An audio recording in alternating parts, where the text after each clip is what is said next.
Hello everyone.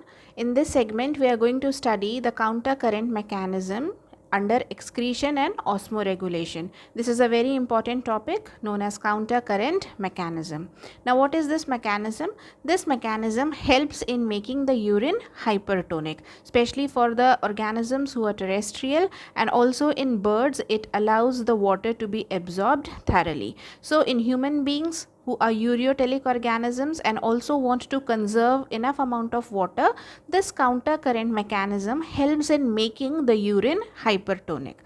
This mechanism is studied under two main parts of the nephron.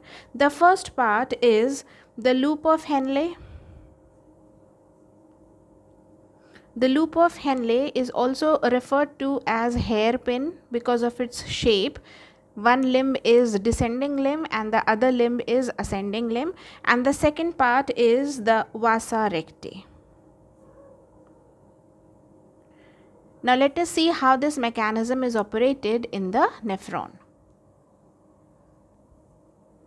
So let us see the counter current mechanism that operates in this diagram. In this diagram I have shown the structure of nephron, and the parts of the nephron are divided into renal cortex and renal medulla. Here I have divided the renal medulla further into the outer renal medulla and the inner renal medulla.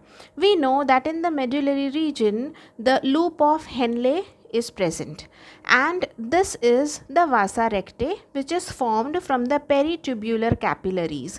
We know that the afferent arteriole enters into the Bowman's capsule and it forms the glomerulus, which is a bunch of capillaries, and from here the efferent arteriole emerges out and then it forms the peritubular capillaries. But when it is coiled around the loop of Henle, it is in this form with one descending limb and another ascending limb. This is the loop-like structure which is formed around the loop of Henle. The loop of Henle has its own descending limb, which is shown in blue, and the ascending limb. Here I have drawn the ascending limb a bit thick because the ascending limb becomes thicker in the upper region, and this region is impermeable to water, the loop of Henle, and this one, the descending limb, is totally permeable because the walls are very permeable to water and therefore the water comes out.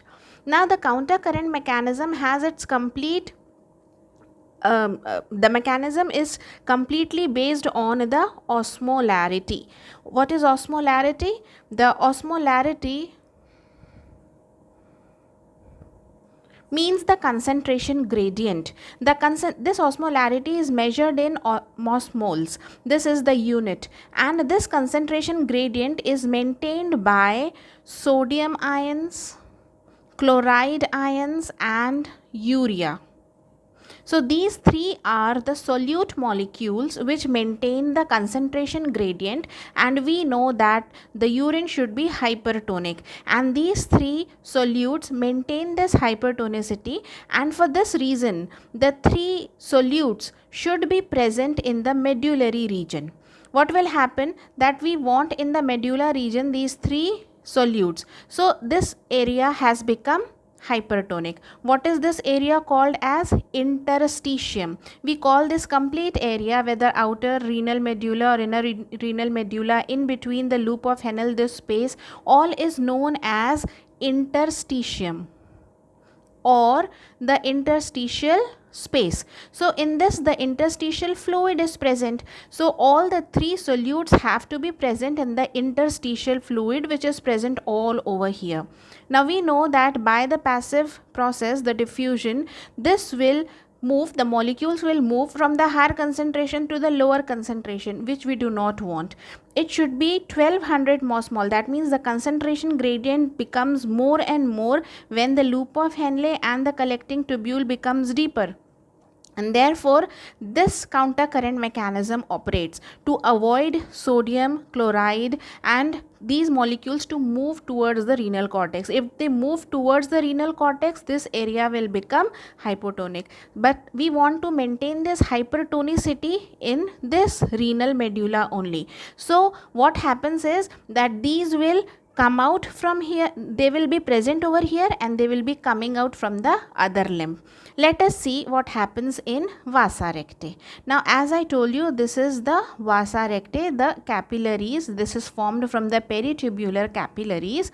Now inside it the blood is flowing, so I have marked it with pink color. So here the blood is flowing and the sodium chloride, all of these ions move inside this limb of the loop. So here the molecules are moving in, and when the blood will reach to the ascending limb, the molecules will move out. They will not be totally present as in the interstitium. They will move in and they will move out. In this manner they become a part of the blood and then again they come out into the interstitium. So this is how they maintain the concentration inside the renal medullary space. The same happens in the loop of Henle. So when the loop of Henle, the descending limb is very permeable, the water comes out. Why the water is coming out? We know that the water comes out to the hypertonic area. Here the sodium chloride, all of the molecules are present, and therefore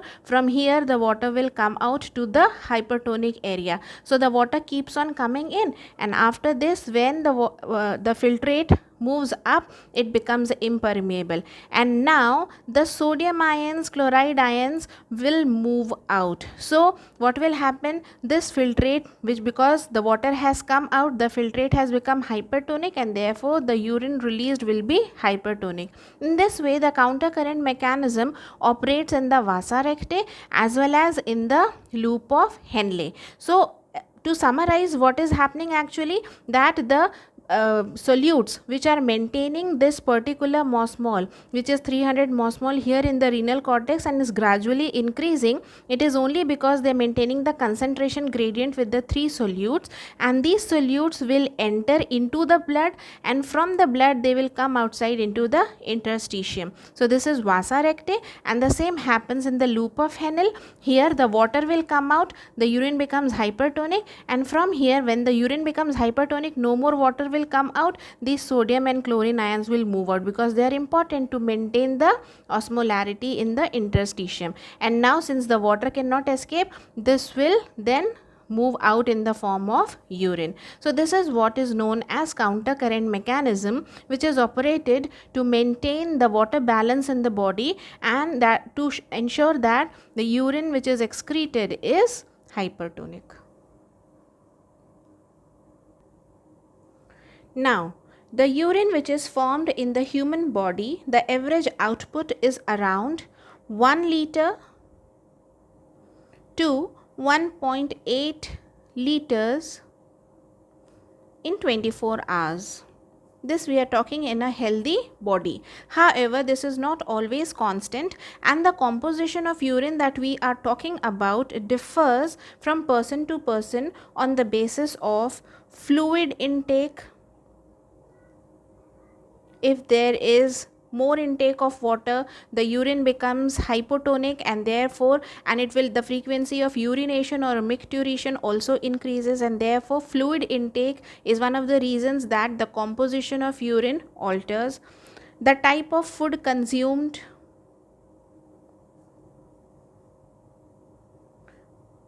when more proteinaceous food is consumed, the amount of urea which is formed from the amino acids also increases, and therefore much urea content, uric acid content is noticed in the urine. So therefore it differs upon the type of food which is consumed. Physical activity, if there is much physical activity in the body, then too the amount, because it leads to sweating and increase in temperature, the body temperature rises during physical activity. This reduces the urine output, and therefore the composition of urine alters, and also the fever conditions. That means whenever the person is not well and the body has increased fever, then also the urine output is less. So all these factors affect the urination process. That means the micturition, the frequency of micturition, and also the composition of urine. Now let us see what are the characteristics of urine. The characteristics of urine. Urine is pale yellow in color. The color is pale yellow, and the color is due to the presence of the pigment which we call as urochrome. This renders it pale yellow. If the fluid intake is less, the pale yellow becomes dark yellow, because the urochrome content becomes more and the water is less. So it alters, although normally the urine is pale yellow in color. The specific gravity is 1.003 to 1.040. The tonicity, we already know, we are talking about the human beings, it is hypertonic. That means the concentration is high. Tonicity means it can be hypotonic or it can be hypertonic. So the body's tendency or the homeostasis maintains the human urine to be hypertonic. Then the pH is slightly acidic. It is around 6, but then if the person has consumed a lot of food which differs with acidic components, then it can be even 4.5, and the uric acid content increases, the range becomes from 4.5 and it can even become alkaline to 8. Normally the human urine is slightly acidic, which is having the pH around 6, but the range is between 4.5 to 8. The odor. The urine has a faint odor. Okay, it does not smell much, but then if it is allowed to stand and if it is not flushed with water, then it gives a very peculiar smell because of ammonia. How is ammonia formed? Because we do not excrete ammonia, it is only because the urea is converted into ammonia. On standing, the bacteria does the work. So the bacteria converts the urea into ammonia if it is not flushed with water, and therefore on standing the urea converts into ammonia, which gives a very foul smell. So it is only because of the presence of bacteria. So these are the characteristics of urine. Now let us see what are the main components of urine. So talking mainly about the constituents, the chief constituent we know. The chief constituent is urea. We are ureotelic organisms, and the major nitrogenous waste which is produced by the human body in the urine is urea. And apart from urea, there are certain minerals like sodium chloride, we can call it as NaCl, and certain sulfates, other chlorides, phosphates, even calcium and magnesium are excreted out in the urine. There are certain non-nitrogenous waste also. The non-nitrogenous substances are vitamin C, oxalates. If oxalates is not properly removed out from the body, they usually get stored in the kidney, forming the stones. So these are known as oxalate stones. I will be coming to it when we study about the abnormal constituents. And alcohol and certain phenolic substances.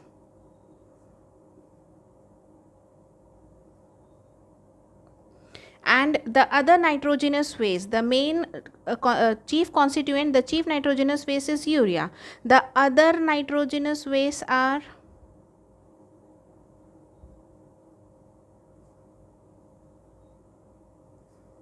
uric acid,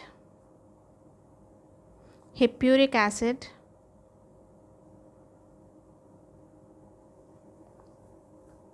creatinine, and little amount of ammonia. So these are the normal constituents of the urine. So the composition of urine varies in these constituents. It can be more or it can be less.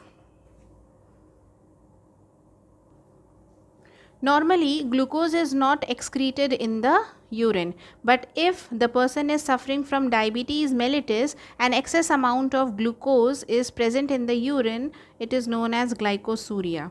So glycosuria is a condition when glucose appears in urine. We know that the urine has a threshold level for every particular substance. So for glucose it is 180 mg per 100 ml. So it should not have more than this. But if the glucose level exceeds from this, the condition is known as glycosuria, that is enough amount of glucose is found in the urine. This is the threshold level of glucose in the urine. Now second is uremia.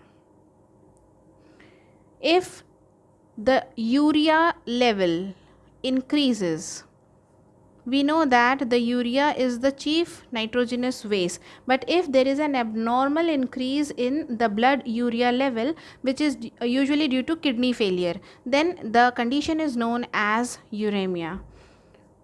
Proteins are also not excreted in the urine, but if proteins are found or amino acids are found in the urine, it is known as proteinuria. This is the presence of protein in urine.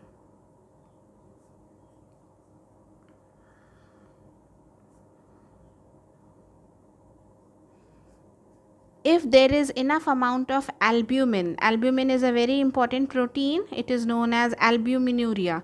That means there is the presence of albumin in the particular protein albumin in urine, presence of albumin in urine. If there are excess amount of ketone bodies, the condition is known as ketonuria. Presence of excess ketone bodies. The ketone bodies are found in they are formed in the liver. So if there are excess amount of ketone bodies that are formed by the liver, they have to be excreted out by the urine, and therefore if excess ketone bodies are found, that means the liver is not working well. Then if the blood is found in the urine, which should never be present, then it is known as hematuria, that is the presence of blood cells.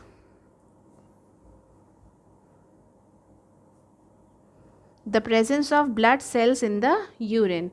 If the red blood cells are found in excess in the urine, then we call it as hemoglobinuria. That means there is a lot of hemoglobin found in the blood, the presence of hemoglobin in the blood. If there is excess amount of water, people have studied this is due to decrease in ADH. ADH is a hormone, we have already studied in my previous videos. So if there is a decrease of hormone ADH secretion, then there is no water absorption or less water absorption from the nephric tubules, and therefore the urine becomes hypotonic, very very hypotonic urine. So this condition is known as diabetes insipidus. Diabetes insipidus and diabetes mellitus are two different conditions. In diabetes mellitus, there is an increased amount of glucose in the urine, and in diabetes insipidus, there is an increased amount of water due to the decrease of ADH hormone.